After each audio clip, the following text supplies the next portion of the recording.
guys, it's Ryan here. Please click subscribe and like, and for those of you who have, thank you. And I guess we're kind of all taking a learning curve here together.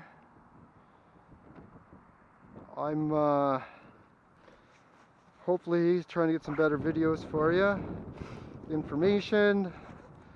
So I'll just show you here kind of what's hard on your bike. These spring days, it just eats your battery. It gets into stuff. As you can see, it's pretty deep, and it just sucks you right in.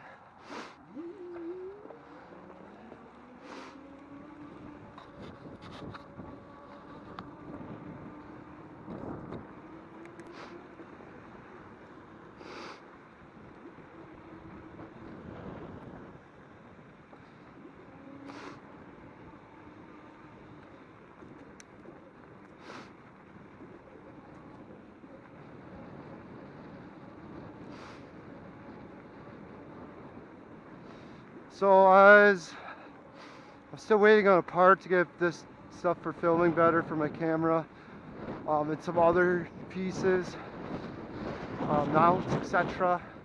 So I'm going to be doing some maintenance videos, riding tips, just normal riding videos, etc. Any ideas, they're more than welcome, and questions if you have for me are more than welcome.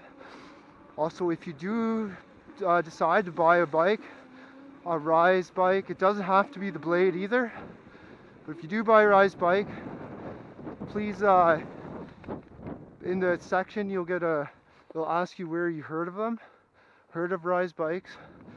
If you put my name, Ryan Crawford, again, put my name, Ryan Crawford, you'll get a free $20 electric horn. $20 Canadian it's worth, electric horn, with your purchase of a bike, for each purchase of each bike. So if you got two bikes, you got two horns.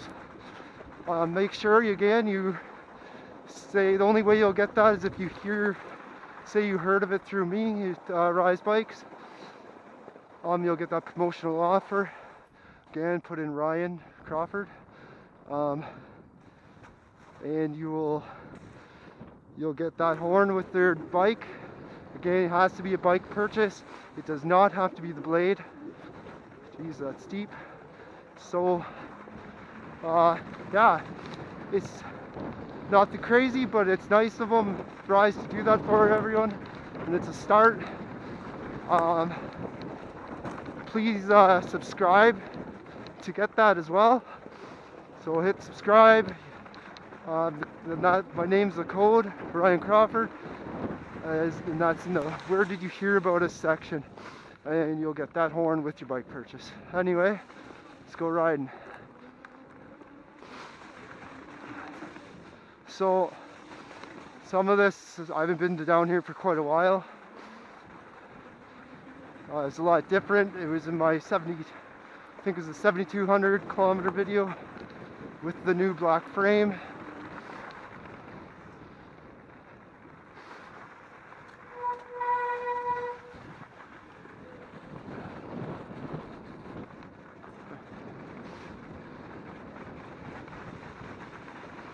So this type of riding can eat your battery up quick. I got my low PSI.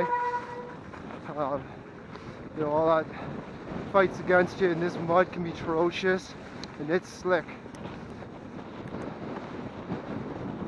And I got a low PSI running already. I'll show you here.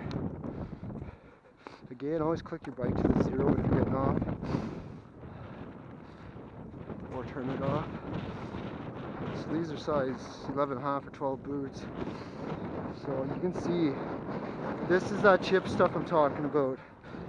It looks fine and dandy till you actually get into it, and it's not. It's like a quicksand, and days like today can be deceiving, because what'll happen is you'll have really nice dry spots, especially can be more towards the edges.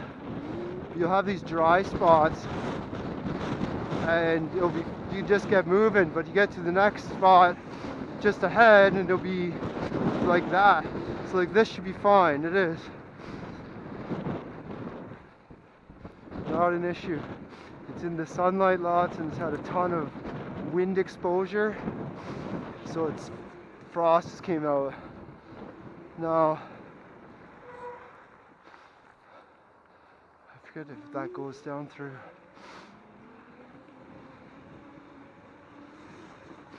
There's so many trails around my plate. Whoa!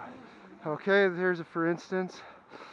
So we're pretty good. And again, this is stuff you need to be careful with. Like I was fine there, and just here I'm fine now. So if you got a really high PSI tire, you're gonna get in there far too. So those type of things, if you're doing 30 or almost 40 kilometers an hour and you hit that, you could be going over the handlebars, or who knows. And that's why I say when you let off on the throttle end off, it takes you in, and it eats your power up. See here, so this stuff's hard on your bike, hard on your motor, but I'm showing you guys so you guys know and learn. You know, you might be better off sticking to the road that day.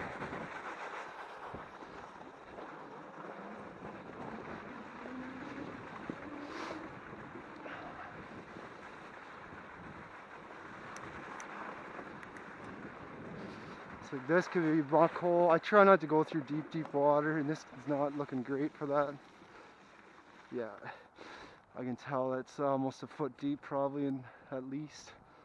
And we haven't even gone into it with the sinking, so that's something just to avoid, because if you get it up, it could get up through your axle, because a lot of you guys need to realize where your back axle, the hub drive is, back there, the motor, through the axle is a hole, and there's a rope, or not rope, sorry, a wire that comes up through it, and that wire plugs into your controller and everything.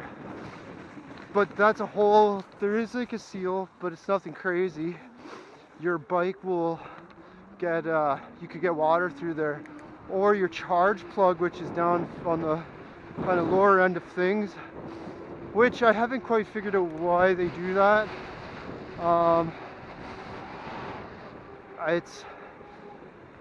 I don't take my charger out in the summer as much, or my battery, but I take out my, I take the battery out more in the winter to get it up to better room temperature.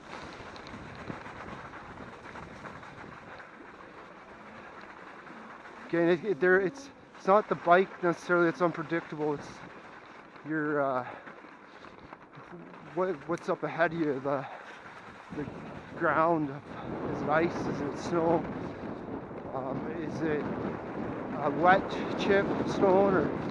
And those chip stone trails seem absolutely harmless, but it's not. And if you do that thick mud stuff I showed back there, if you rode that hard, like power and biked right out almost on it, you're gonna kill your motor, you're gonna kill your battery quicker. It's just hard on everything. So yeah, here and there cool, but you don't want to be doing that all the time, because it's hard on it.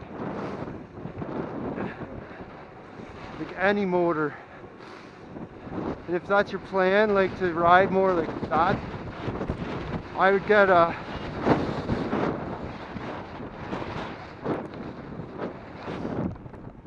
don't care, I'd get about not being legal, get the 1000 then, if that's what you plan on doing.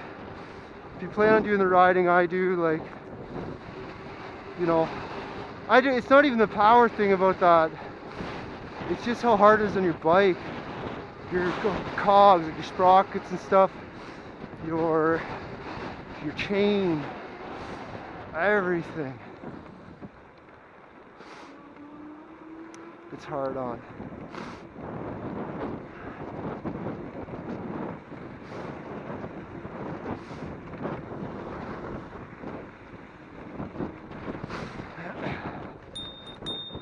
Oh, sorry.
So that back there can be pretty unpredictable again,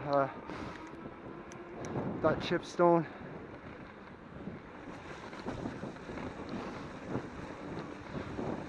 I'm a pretty experienced rider from dirt bikes and dirt jumpers and BMX as well. But I pretty much ride dirt bikes my whole life, so I'm more aware of things, I think, or quicker than someone that's new to these bikes.